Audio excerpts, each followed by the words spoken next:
아이를 학대하고 원룸에 홀로 방치한 부모에 대해서 법원이 오늘 징역 1년에 집행유예 2년을 선고했습니다.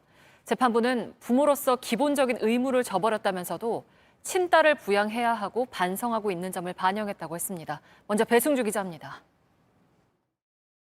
A군이 경남 김해의 한 가정에 입양된 건 2010년입니다. 첫 학대가 드러난 건 2017년입니다. 온몸에 멍이 들고 갈비뼈가 부은 채 학교에 왔습니다.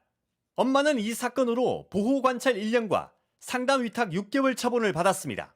엄마 입에 기둥이 엄마 손맛이 못하니까 손도 굵게 만들고 2년 뒤 A군이 초등학교 3학년 때 또다시 온몸에 멍이 들어 등교했습니다. 교사에게는 엄마에게 맞았다고 말했습니다. 하지만 경찰 조사에서 제대로 된 진술을 하지 않아 엄마는 무혐의 처분을 받았습니다. 이후 부부는 서류상 이혼을 한 뒤 2020년 1월부터 A군을 원룸에 홀로 뒀습니다.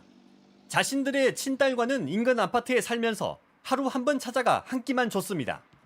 보일러도 안 틀고 한겨울에도 찬물로 목욕시켰습니다. 결국 A군이 얼어 죽겠다며 스스로 부모를 신고한 건 그해 12월. 약 1년간 홀로 방치된 겁니다. 재판부는 피고인들이 원가정을 유지하기 위해 입양 아이를 홀로 배제하고 고립시켜서 희생시켰다고 꼬집었습니다.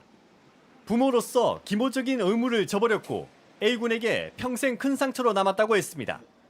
그러면서 부부에게 징역 1년에 집행유예 2년을 선고했습니다.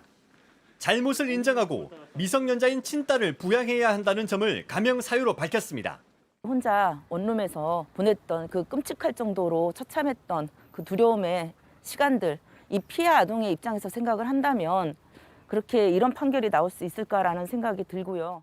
경찰은 A군이 엄마에게 심리적 지배, 즉 가스라이팅을 당한 것으로 보고 재수사에 나섰습니다. JTBC 배승주입니다.